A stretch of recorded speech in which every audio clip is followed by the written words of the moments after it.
Hey fellow parents, here's an idea of how you can have a conversation with your kids regarding this concept of being guaranteed by God.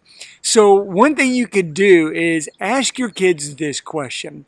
If you could choose one thing that I could promise to you and I would keep that promise, what would you choose? It's a really good question, right? And it's untelling what your kids, depending on their ages, might actually come up with. But kids love promises. I remember my own kids, they would ask, can I get to do this? And if I said maybe we'll get to do this, they went to the bank with that. That meant like that's a yes, that's a definite. And I remember I eventually ended up telling my kids, listen, now when I say maybe, that means it could happen or it may not happen. So you got to understand this is not a promise.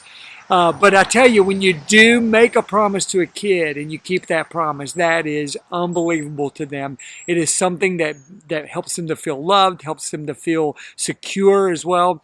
So to teach them this concept that, hey, you asked me about we had this fun discussion about promises that we could keep, but the one thing you need to know and understand is when you place your faith in Jesus Christ, you are saved. And that means you are guaranteed. That means He promises that He's always going to stay with you, and He promises that you will be with Him forever in a place called heaven.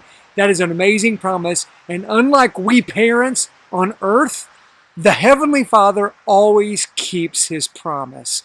So this is a wonderful opportunity for you to have just a great discussion about promises and how the Heavenly Father has made a promise through His Son, Jesus Christ.